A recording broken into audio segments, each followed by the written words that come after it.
Bonjour Alain Ras, Bonjour. vous êtes chief exécutif de Swift pour une grande partie du monde.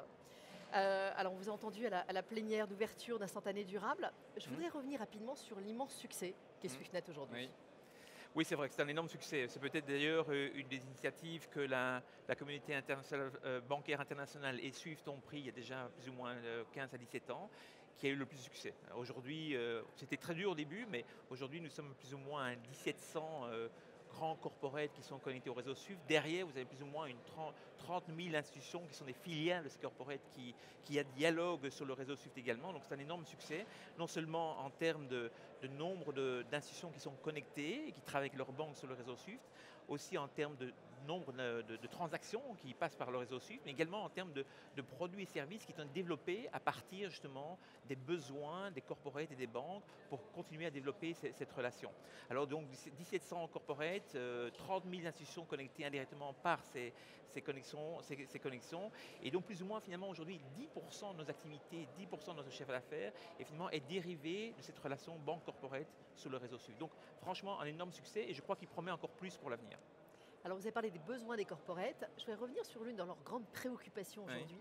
C'est quand même la sécurité. On nous parle de fraude au président, de fraude aux faux virements. Tous les oui, trésoriers sont mobilisés sur ces oui. sujets-là. Comment est-ce que chez Swift, vous répondez à cette préoccupation? Alors, vous êtes parfaitement au courant que chez SWIFT, il y a déjà une date clé, butoir dans ce domaine-là, qui est finalement la fraude au Bangladesh, la Banque centrale du Bangladesh que j'ai mentionné ce matin. Et finalement, il y a un jour avant et un jour après de cette fraude.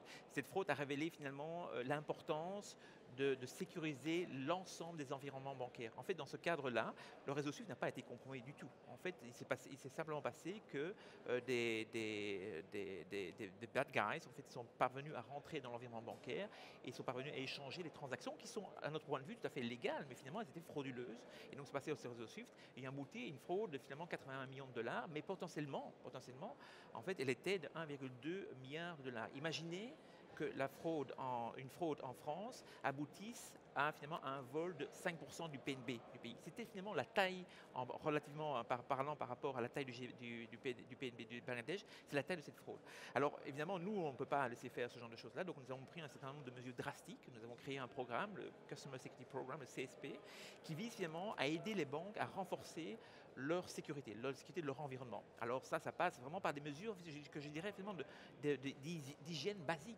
C'est avoir des firewalls, en fait, des softwares de protection, avoir une ségrégation des fonctions sur le réseau SWIFT. Toute une série de mesures que nous mettons. Nous avons finalement 16 guidelines, 16 règles que les banques vont devoir finalement se certifier par rapport. Donc finalement, elles vont devoir à partir du 1er juillet rentrer dans un exercice par lequel elles doivent mesurer leur sécurité et se certifier de manière propre en fait par rapport à ces 16 règles primordiales.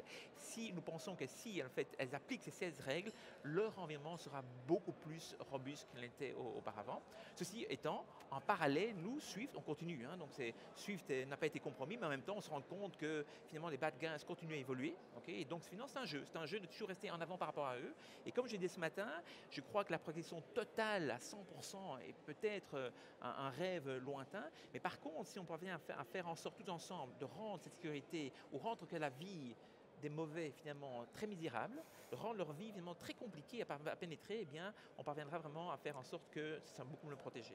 Est-ce que dans cette course, Mhm. le fait d'évoluer du côté de Swift et des banques vers un paiement plus instantané, Oui. ça ne va pas donner un certain avantage aux bad guys? Alors, il y a tout de même deux cas de figure. Il faut bien se rendre compte que quand on parle de paiement instantané, on parle généralement de petits montants.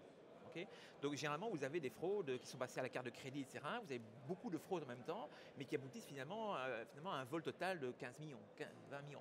Ici, on parle de montants potentiellement de centaines de millions. Donc la sécurité doit être aussi proportionnelle par rapport à ça. Alors deuxième chose, ce n'est pas parce que vous rentrez dans un système de paiement instantané que la sécurité n'est pas renforcée. Donc, les systèmes que finalement, comme on appelle en anglais Two-Factor Authentication, que les banques appliquent maintenant, sont finalement un élément considérable de renforcement de la sécurité. Le fait que vous faites un paiement, vous recevez un code de la part de la banque, vous rentrez le code, etc., vous avez votre carte. Enfin, tout ça, en fait, participe au renforcement de la sécurité. Ceci étant dit, c'est vrai que le paiement instantané, selon moi, pousse beaucoup en fait de mesures sécuritaires du côté de l'utilisateur et notamment finalement dans le paiement instantané du côté de l'individu. Et donc, ça veut dire aussi que l'individu qui va faire ces paiements doit se rendre compte aussi qu'il doit aussi appliquer lui-même ces règles d'hygiène basique en termes d'utilisation de ces services.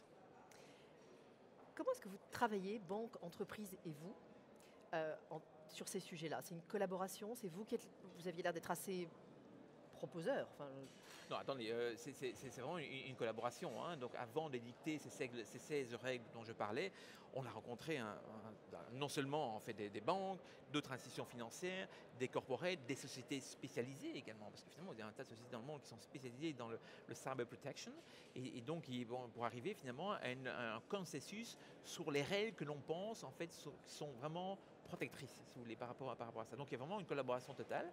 Et je me permets aussi d'insister sur le fait, c'est que ces règles de sécurité que nous avons édictées et que nous allons mettre en application maintenant, elles s'appliquent à tout le monde. Ce n'est pas simplement les banques ou d'autres, c'est tous les utilisateurs de Swift. Donc nous avons aujourd'hui 11 000 BIC, donc 11 000 connexions au réseau Swift.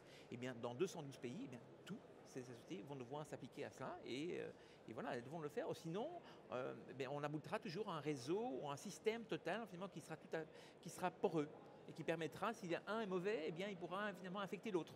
Et donc on doit faire en sorte que tout le monde est protégé. C'est pour ça que nous insistons. C'est un exercice qui est applicable pour tout le monde.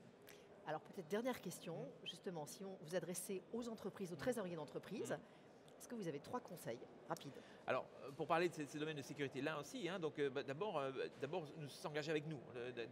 Nous, on est ouvert, hein, donc on rencontre tout le monde, etc. Donc, nous allons par exemple organiser des roadshows dans tous les pays du monde pour expliquer les tenants, les aboutissants, les règles, etc. Donc, d'abord nous rencontrer, en parler avec leurs banques également, parce que finalement ils utilisent le système bancaire. Donc, comment en collaboration avec les banques, ils peuvent en fait renforcer leur connexion. Et finalement, le troisième avis que je pourrais donner au conseil, c'est de dire, eh bien, la plupart de ces corporates sont connectés au travers de services bureaux, d'autres institutions, et aussi un dialogue avec ces sociétés-là. Parce que finalement, elles aussi se doivent d'implémenter un certain nombre de règles de sécurité, et donc finalement, le dialogue entre sociétés est très important aussi. Donc voilà, c'est un dialogue avec nous, avec les banques et avec les sociétés qui offrent l'accès au réseau Swift.